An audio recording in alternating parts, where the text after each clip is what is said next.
ఈ పాకిస్తాన్ ఎంత సిగ్గులేని నీచపు దేశమో మనందరికీ తెలుసు. ఎందుకంటే ఈ దేశం ఉగ్రవాదుల్ని తయారు చేస్తుంది, వాళ్ళను అమాయక ప్రజలపైన దాడి చేయడానికి ట్రైన్ చేస్తుంది. అలాంటి ఈ చెత్త దేశాన్ని ఇదిగో ఈ ముసలోడు వాడి సొంత లాభం కోసం సపోర్ట్ చేస్తున్నాడు. ట్రంప్ ఫ్యామిలీకి చెందిన ఒక కంపెనీ ఉంది, దాని పేరు WLF, World Liberty Financial. Crypto ఫైనాన్స్ని ఇది మేనేజ్ చేస్తుంది.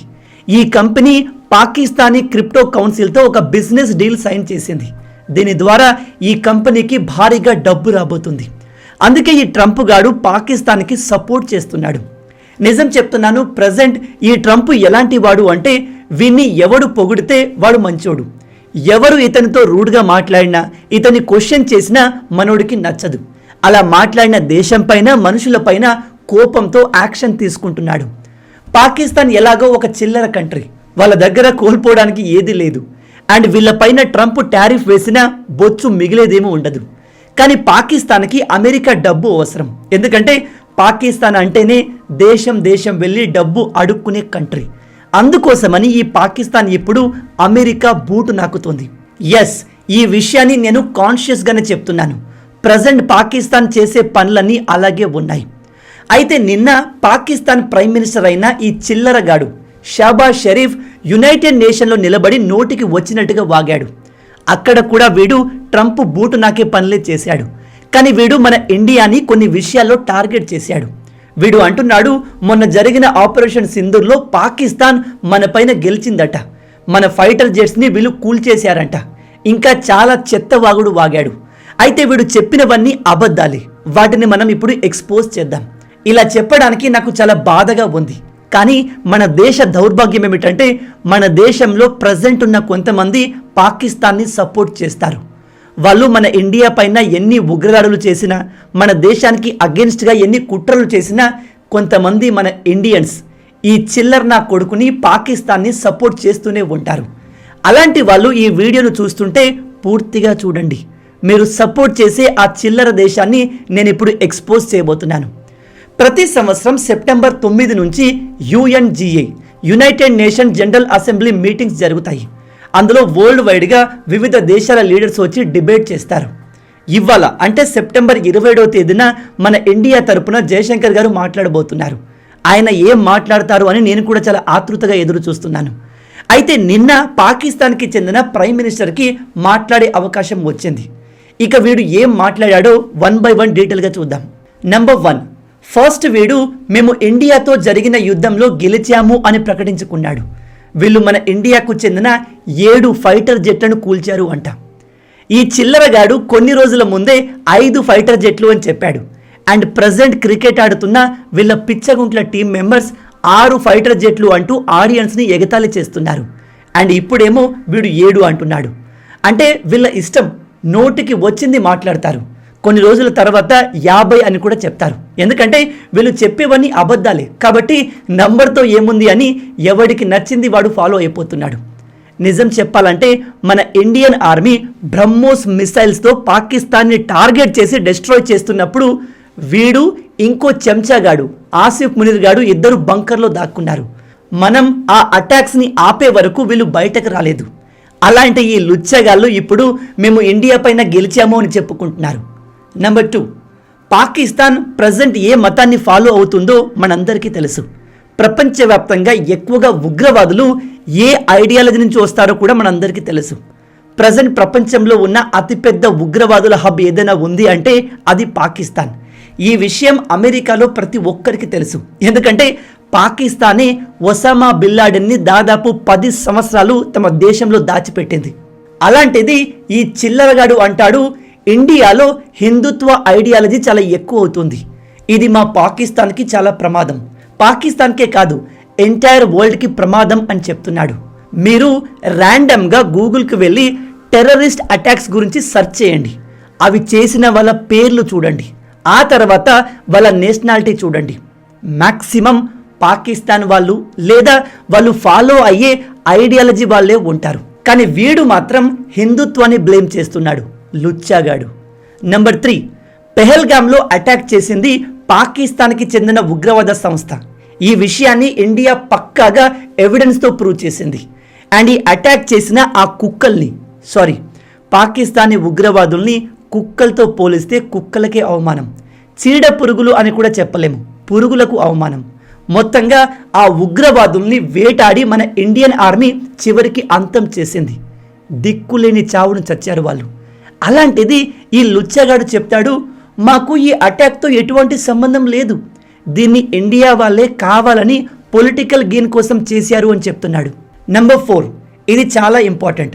వీడంటాడు ఇండియా పాకిస్తాన్ మధ్య యుద్ధాన్ని డొనాల్డ్ ట్రంప్ వచ్చి ఆపాడు. అతను ఆపకపోయి ఉంటే మా 2 దేశాల మధ్య యుద్ధం మరింత పెద్దది అయ్యేది, బహుశా న్యూక్లియర్ వార్ కూడా జరిగేది. మేము అందుకే ట్రంప్ని నోబెల్ పీస్ ప్రైజ్కి నామినేట్ చేశాము. That is the least we can do అంటూ ట్రంప్ బూటును నాకుతున్నాడు. ఈ చిల్లరగాడు చెప్పింది పచ్చి అబద్ధం. ఈ విషయాన్ని మన ఇండియా రిజెక్ట్ చేసింది. మీలో తెలియని వాళ్ళకి చెప్తున్నాను, ఆపరేషన్ సింధూర్ని పాకిస్తాన్ ఆపలేదు, మనం ఆపాము. ఎందుకో తెలుసా? Pakistan higher military officials Indian మిలిటరీకి కాంటాక్ట్ అయ్యి దయచేసి ఈ యుద్ధాన్ని ఆపండి అని అడుక్కున్నారు, వేడుకున్నారు. ఈ విషయాన్ని Pakistan deputy prime minister and foreign minister అయిన మొహమ్మద్ ఇషక్దర్ రీసెంట్గా అమెరికా ఇంటర్వ్యూలో ఒప్పుకున్నాడు. వాళ్ళు చాలాసార్లు ఈ విషయాన్ని ఒప్పుకున్నారు. అయినా కూడా ఈ లుచ్చాగాడు యూఎన్ స్టేజ్ పైన నిలబడి ఇలాంటి మాటలు మాట్లాడుతున్నాడు. అలాగే మన ఇండియా చాలా క్లియర్గా ముందు ఉగ్రవాదుల్ని వాళ్ళ స్థావరాల్ని అటాక్ చేసింది, తర్వాత వీళ్ళ మిలిటరీ ఎక్స్ట్రాలు చేస్తే వాళ్ళ ఎయిర్ బేస్లను డిస్ట్రాయ్ చేసింది. కానీ ఈ చిల్లరగాడు చెప్తాడు ఇండియా సివిలియన్స్ని టార్గెట్ చేసింది, అంటే సాధారణ ప్రజలపైన అటాక్ చేసింది అని చెప్తున్నాడు. అబేవో లుచ్చే, సాధారణ ప్రజల్ని అటాక్ చేయడానికి ఇండియన్ ఆర్మీ ఏమైనా పాకిస్తాన్ ఎయిర్ ఫోర్స్ అనుకుంటున్నావా? మొన్న రీసెంట్గా పాకిస్తానీ ఫాల్తూ ఎయిర్ ఫోర్స్ వెళ్ళి సొంత దేశంపైనే అటాక్ చేసింది. అంటే పాకిస్తాన్ వాళ్ళు వాళ్ళ దేశంలో ఒక ప్రాంతం పైన ఎయిర్ స్ట్రైక్ చేశారు. అందులో దాదాపు 40 మంది వీళ్ళను సపోర్ట్ చేసే పాకిస్తానీ అమాయక ప్రజలు చనిపోయారు. ఈ టాపిక్ పైన మనం వీడియో కూడా చేశాం. అలాంటిది సిగ్గు లేకుండా వీడు మనం సివిలియన్స్ని అటాక్ చేశాము అని చెప్తున్నాడు. నెంబర్ 5, మనం ఆపరేషన్ సింధూర్ తర్వాత ఇండస్ వాటర్ ట్రీటీని కంప్లీట్గా ఆపేశాం. అంటే మన నదుల నీటిని పాకిస్తాన్లోకి పంపకుండా మన దేశం వైపు మళ్లించుకున్నాము. దాంతో పాకిస్తాన్లో త్వరలోనే అతిపెద్ద కరువు రాబోతుంది. అక్కడ ప్రజలకు తాగడానికి నీరు దొరకని పరిస్థితి వస్తుంది. ఇప్పుడు దాని గురించి వీడు మాట్లాడుతూ ఇండియా ఇండస్ వాటర్ ట్రీటీని ఆపడం ఒక అతిపెద్ద మిస్టేక్, అది యాక్ట్ ఆఫ్ వార్, కాబట్టి మేము ఇంటర్నేషనల్ కమ్యూనిటీని అడుగుతున్నాము, ఈ విషయంలో ఇంటర్ఫియర్ అయి మా నీళ్లు మాకు ఇప్పించండి అని అడుక్కుంటున్నాడు. అవురా, నువ్వు ఇండియా పైన యుద్ధంలో గెలిచావు కదా, మరి అలాంటప్పుడు వేరే వాళ్ళ హెల్ప్ కోసం ఎందుకు అడుక్కుంటున్నావు? నిన్ను చూసి మేము భయపడతాం కదా, అలాంటప్పుడు మళ్ళీ భయపెట్టి వాటర్ని తీసుకో, హౌలే. అలాగే ఎప్పటిలాగే కాశ్మీర్ పైన పాకిస్తాన్ ఏడుపు ఎప్పుడు ఉంటూనే ఉంటుంది. కాశ్మీర్ ఇష్యూని సాల్వ్ చేయడానికి కూడా యునైటెడ్ నేషన్ ఇందులో ఇన్వాల్వ్ అవ్వాలి అని చెప్తున్నాడు. ఈ లుచ్చాగాడు ఎమోషన్స్లో మోషన్స్ వచ్చినట్టుగా ఇలా నోటికి వచ్చినట్టుగా వాగాడు. మరి వీడు వాగినప్పుడు మనం కూడా సమాధానం ఇవ్వాలి కదా. నిజానికి అసలైన సమాధానం వీడికి ఇవ్వాల వస్తుంది, ఎందుకంటే ఇవాళ మన జయశంకర్ గారు మాట్లాడబోతున్నారు. దాని గురించి మనం రేపు డిస్కస్ చేద్దాం. కానీ యునైటెడ్ నేషన్లో ఏదైనా కంట్రీ ఒక పర్టికులర్ కంట్రీ పేరును తీసి మాట్లాడితే వాళ్ళకు రీప్లే ఇచ్చే అధికారం ఉంటుంది.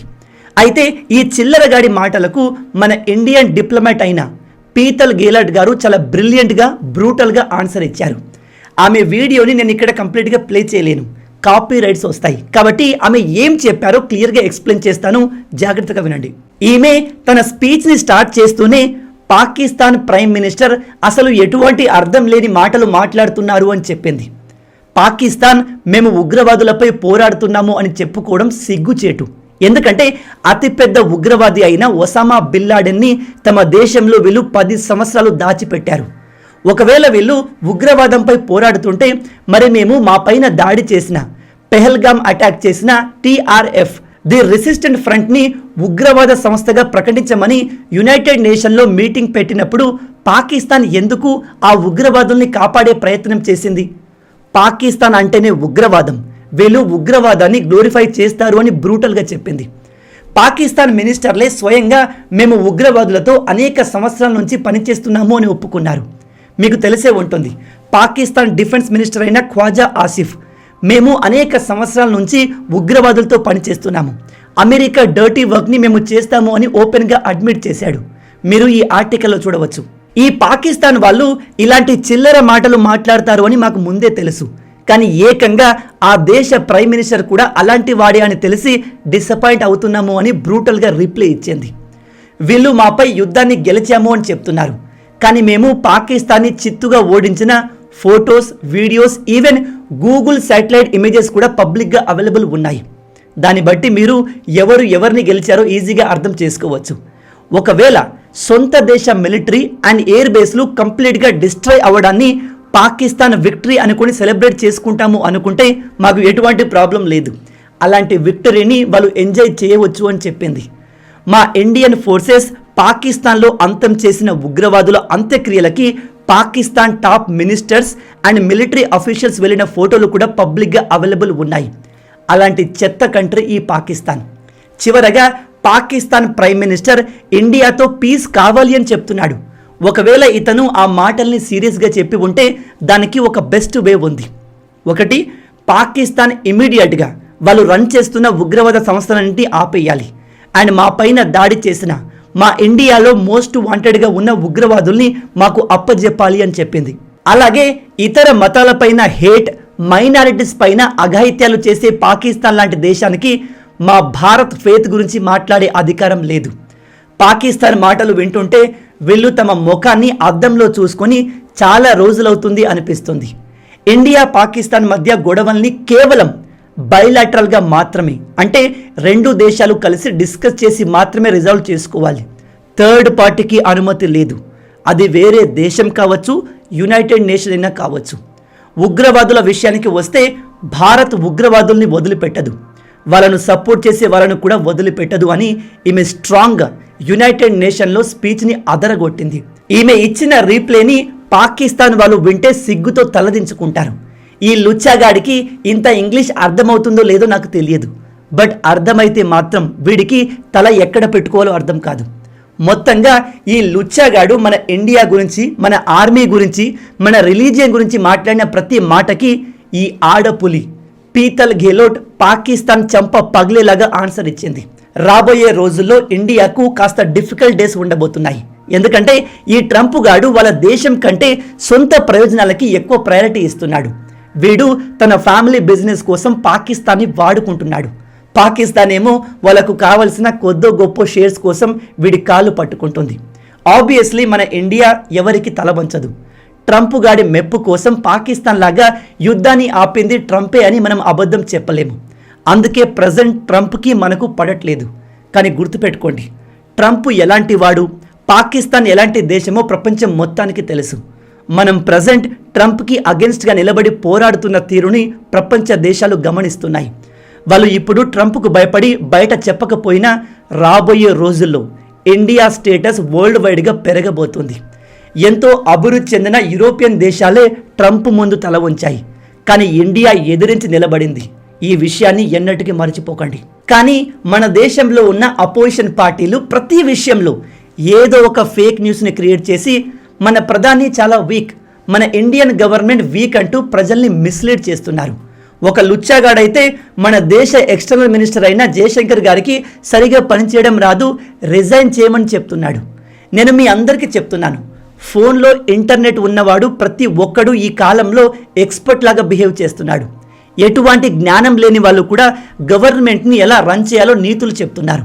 మన దేశానికి అగెన్స్ట్గా దేశాన్ని ముక్కలు చేయడానికి అనేక విదేశీ శక్తులు అండ్ మన ఇండియాలో ఉన్న వాళ్ళు కూడా పనిచేస్తున్నారు. అందులో మన దేశ రాజకీయ నాయకులు, జర్నలిస్టులు, యూట్యూబర్లు కూడా ఉన్నారు. అలాంటి వాళ్ళతో జాగ్రత్తగా ఉండండి, వాళ్ళ ప్రాపగాండాలో పడకండి.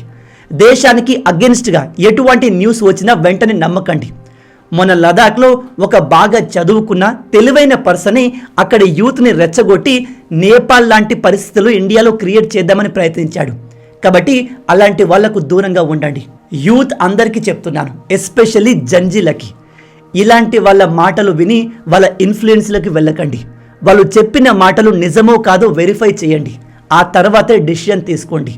వీళ్ళ ఇన్ఫ్లుయెన్స్లో పడి రోడ్డు మీదకి వచ్చి వైలెన్స్ చేస్తాము అంటే మాత్రం మీ జీవితం మొత్తం జైల్లో గడపాల్సి ఉంటుంది. మనది బంగ్లాదేశ్, నేపాల్ లాగా చిన్న దేశం కాదు. ఈ రెండింటిని కలిపిన మన దేశంలోని కొన్ని రాష్ట్రాలంతా ఉండవు. ఆ విషయాన్ని మైండ్లో పెట్టుకోండి. మొత్తంగా ఇవి ఈ వీడియోకి సంబంధించిన పూర్తి విషయాలు. ఈ వీడియో మీకు నచ్చింది అనుకుంటున్నాను. నచ్చితే అలా ఊరికే చూసి వెళ్ళిపోకుండా వీడియోని లైక్ చేసి మన ఛానల్ని సబ్స్క్రైబ్ చేసి మమ్మల్ని సపోర్ట్ చేయొచ్చు కదా. మన తెలుగు యువతను ఎంత వీలైతే అంత దేశభక్తులుగా మార్చాలి అనే మిషన్తో ముందుకు వెళ్తున్నాము. మన ఛానల్ని సబ్స్క్రైబ్ చేసి ఆ మిషన్లో మీరు భాగమవ్వండి. అండ్ ఈ విషయాలు అందరికీ తెలిసేలా వీడియోని మీ ఫ్రెండ్స్ అండ్ ఫ్యామిలీ అందరితో షేర్ చేయండి. రాబోయే వీడియోలో ఇంకో ఇంట్రెస్టింగ్ టాపిక్తో మళ్ళీ కలుద్దాం. అంటిల్ దెన్, జై హింద్ అండ్ జై భారత్.